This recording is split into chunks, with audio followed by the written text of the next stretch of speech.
informations de ce vendredi 7 décembre, présentées par Laure Girard. Bonsoir Laure. Bonsoir Jean-Christophe. Alors au sommaire de cette édition, le conseil municipal du Mans a voté le projet de vidéosurveillance. Le débat a été courtois entre élus qui ont finalement adopté le projet malgré les votes contre au sein même de la majorité. À Ruaudin, cette fois, le conseil municipal s'est déroulé dans une ambiance électrique. Les désaccords persistants entre le maire et son premier adjoint empêchent la prise de décision importante pour la commune. Lancement ce vendredi soir de la 26e édition du Téléthon sur le circuit Bugatti du Mans, comme ailleurs. Les bénévoles préparent les festivités du week-end et nous serons également en direct par téléphone avec Yannick Morfin qui nous fera vivre les premiers instants de l'événement sur place. Et puis enfin, dans ce journal, nous vous ferons découvrir l'immense chantier piloté par Sarthe Habitat, rue Paul Courboulet au Mans. Mon invité dans l'info ce soir sera Loïc Bardin. Il est membre de l'association La Manif pour tous. Il fait partie donc du collectif d'organisateurs du rassemblement anti-mariage pour tous qui aura lieu ce samedi à 14h30 au Mans devant la préfecture. Et je le disais en titre, la vidéosurveillance a été adoptée ce jeudi soir en conseil municipal, sans trop de surprise. Oui, un vote sans surprise, mais au sein même de la majorité, l'efficacité du procédé fait toujours débat. Le résumé du conseil municipal par Michael Texier. Les 8 voix de l'opposition UMP ont permis d'adopter la vidéosurveillance en centre-ville du Mans. On aurait voté contre parce qu'on aurait considéré que le projet n'allait pas assez loin. Résultat, le projet ne serait pas passé.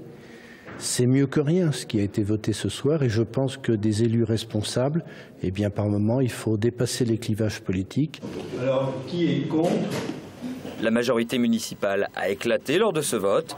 Progressistes, communistes et Verts se sont opposés au projet de Jean-Claude Boulard. Le maire a essayé de nous convaincre.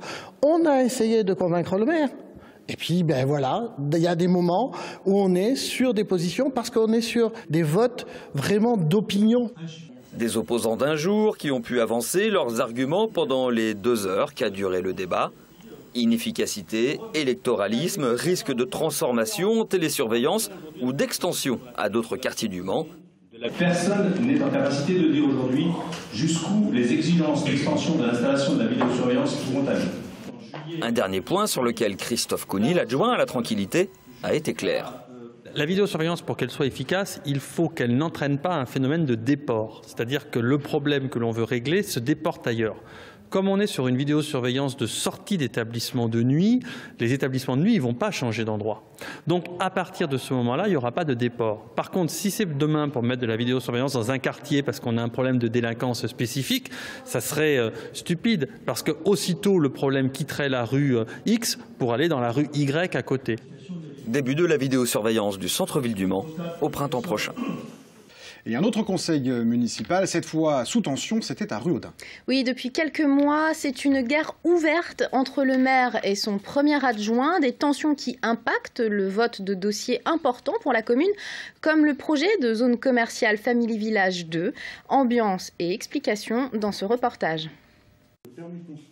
Dans le dossier Family Village 2, les élus de Ruaudin piétinent. Ils sont en train de laisser passer le délai de validité d'accord du projet, signé avec le promoteur Altarea en 2007. Aujourd'hui, il doit être prorogé parce qu'il s'arrête au 17 décembre. Et donc, on a demandé une prorogation du même accord. Donc aujourd'hui, il y a des élus qui veulent changer cet accord et modifier vraiment en dernière minute. Bon, je trouve ça un petit peu dommage. C'est tout. Voilà. Renégocier l'accord à quelques semaines de l'entrée de Ruaudin dans Le Mans Métropole, c'est ce que souhaite une majorité d'élus, dont le chef de file affiché est le premier adjoint, récemment démis de ses fonctions par le maire. Entre les deux hommes, le torchon brûle. Il y a des délégations au maire qui sont retirées quand la majorité du conseil n'est pas en confiance avec son maire. Parce que c'est le cas. C'est pas du tout une riposte à titre personnel, que ce soit Régis Blin ou moi-même. C'est la défense des intérêts des Ruaudinois. On s'aperçoit dans les dossiers, avec les gens qui sont à piloter les dossiers aujourd'hui, vous avez bien vu la question que j'ai posée à l'adjoint à l'économie, il est absolument en méconnaissance totale du dossier, en incapacité d'avancer aucun argument sur le dossier. C'est quand même particulièrement grave. Les Ruaudinois présents dans la salle s'interrogent sur la capacité de ce conseil à gérer l'intégration de la commune à Le Mans Métropole. métropole au 1er janvier prochain. On ne sait pas à quelle sauce on va être mangé, c'est quand même hallucinant. Concernant le projet Family Village, des réunions de travail sont prévues par le conseil municipal.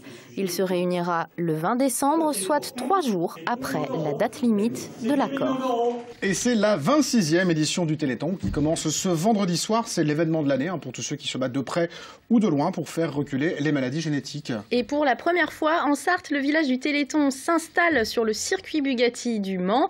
C'est là que le standard du 36-37 pour vos promesses de dons prend ses quartiers.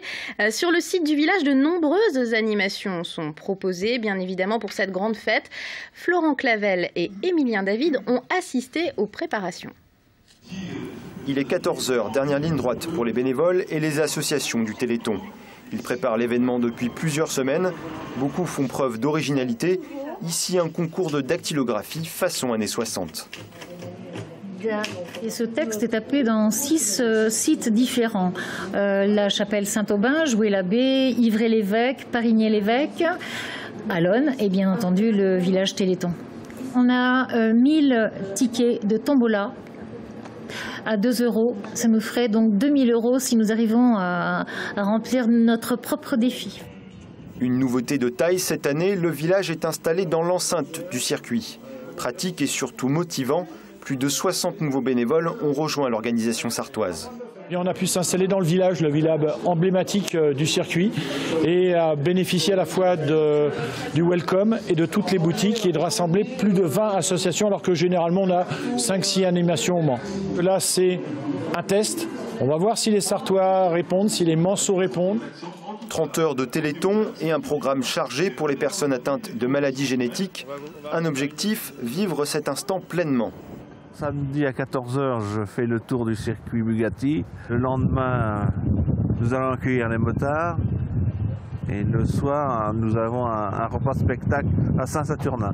C'est un peu notre fête, c'est un peu notre Noël à nous. L'année dernière, 573 000 € avaient été récoltés. Pour y contribuer et faire grimper cette somme, rendez-vous sur www.téléthon.fr ou composez le 3637.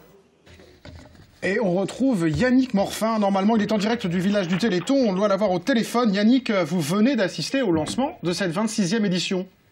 Exactement. C'est donc parti pour ce Téléthon en Sarthe, coup d'envoi donné par Jacques Longlé, le coordinateur départemental, en présence du parrain sartois Passe-Muraille, qui officie, on le sait, à Fort-Boyard. Alors, de nombreuses personnes déjà nous ont rejoints ici au village du Téléthon, sur le circuit du Bugatti, en bas exactement du webcom.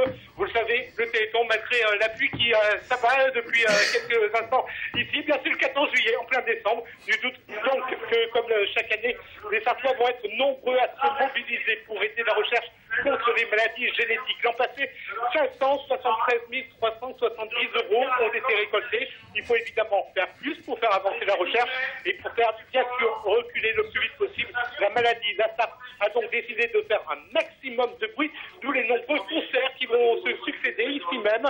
Donc, à côté du circuit Bugatti, le premier d'entre eux va commencer dans quelques minutes avec notamment au programme les groupes au fond de la cour, Elixir ou encore Lynx. Au cours de la soirée, il y aura également des démonstrations de capoeira, sans oublier la fabrication d'un mur brique par brique avec les compagnons du devoir sur le thème des anciennes courses automobiles. On vous attend donc nombreux ici durant les 30 heures du Téléthon, mais également dans la plupart des communes de la Sarthe. Il n'y a pas de petits ou grands dons. Le moindre euro compte pour pouvoir bannir enfin du vocabulaire le mot incurable. N'oubliez pas, de chez vous, c'est simple, il suffit de composer le 3637. Eh oui, merci Yannick. En effet, l'action est simple. Il suffit de prendre son téléphone et de faire le 3637. On vous le redira tout à l'heure dans Il n'y a plus qu'à. Et on aura peut-être Yannick tout à l'heure de nouveau au téléphone dans Il n'y a plus qu'à. Alors il est temps d'accueillir à présent notre invité de l'information. Oui, absolument. Loïc Bardin, bonsoir. Bonsoir. Vous faites partie de l'association La Manif pour tous, association qui organise un grand rassemblement samedi à 14h30 devant la préfecture Absolument. qui se prononce contre le mariage pour tous. Pourquoi concrètement ce rassemblement? Alors ce rassemblement est né, alors d'abord la Manif pour tous, qu'est-ce que c'est? C'est une association nationale qui rassemble de nombreuses associations, qui rassemble également de nombreux élus, qui demandent au gouvernement de ne pas faire passer une loi sans qu'il y ait un minimum de débat.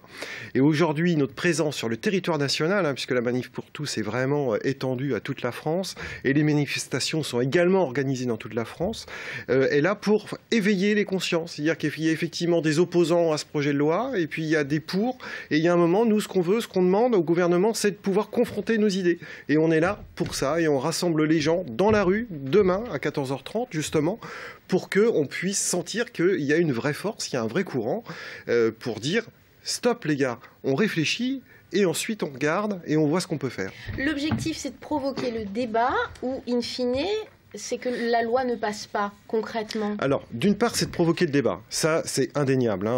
Les nombreux politiques et les mouvements associatifs qui sont avec nous veulent créer le débat. Deuxièmement, effectivement, en arrière-fond, cette loi va provoquer des bouleversements très très importants au sein de notre société. Et là, on veut aussi éveiller nos concitoyens sur différents points.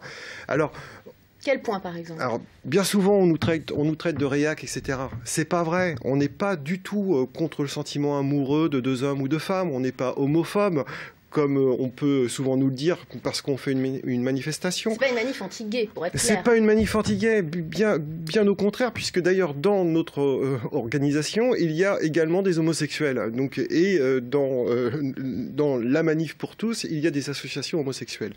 Non, clairement, on peut faire des lois pour empêcher les chiens de mordre, ok, mais une loi comme ça qui tombe du ciel, j'ai lu la loi, alors on enlève père, on enlève mère, on parle de parents, etc., etc. Donc on veut vraiment faire prendre conscience aux gens que cette démarche n'est pas franchement la meilleure pour faire accepter une loi. C'est pas tant la question du mariage civil que de la filiation qui est induite par le mariage civil. Il y a plusieurs choses. Quand on a parlé du Pacs il y a quelques années, on parlait du droit à la différence. Aujourd'hui, on parle du droit à l'égalité.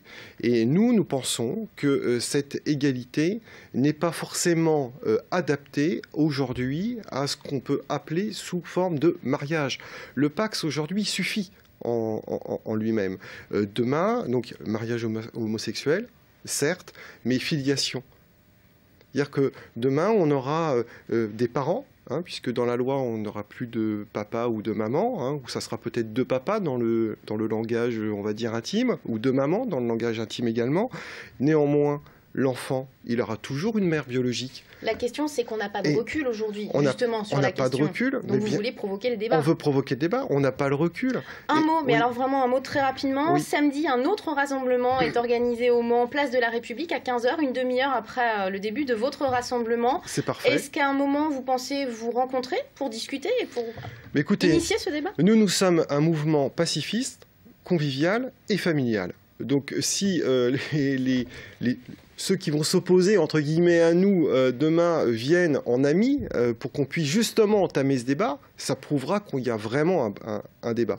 Donc peut-être irai-je à leur rencontre, peut-être viendront-ils à notre rencontre. Toujours est-il que nous serons là, et ça sera peut-être le moment d'ailleurs de créer un début de débat, et que le gouvernement comprenne bien qu'il y a vraiment besoin de ce débat en France. Loïc Bardin, merci beaucoup d'être venu nous en parler. Merci beaucoup. Merci. On termine ce journal avec la visite d'un chantier innovant, Laure. Oui, plus d'une centaine d'appartements vont être construits à partir de la structure d'un immeuble des années 50. Un projet mené par le bailleur public Sarthe Habitat le long de la Sarthe, rue Paul Courboulet. Visite du chantier avec Lucille Canté.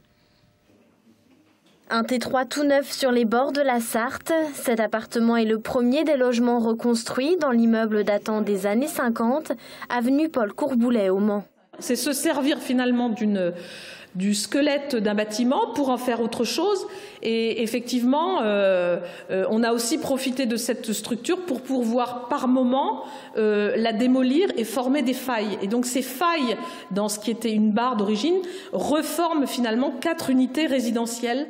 Les espaces ont été modifiés pour permettre de varier les types de logements du T2 au T5, ce qui favorise une mixité sociale.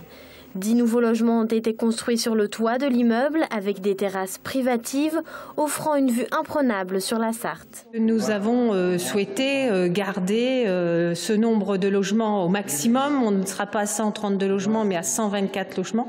Une démolition nous aurait certainement permis de réaliser autant de logements. Et puis globalement, ça nous coûte moins cher de faire une restructuration puisqu'on est en dessous des 100 000 € au logement qu'une démolition. On ne serait pas arrivé à ce niveau et puisqu'une construction neuve c'est de l'ordre de 140 000 € au logement.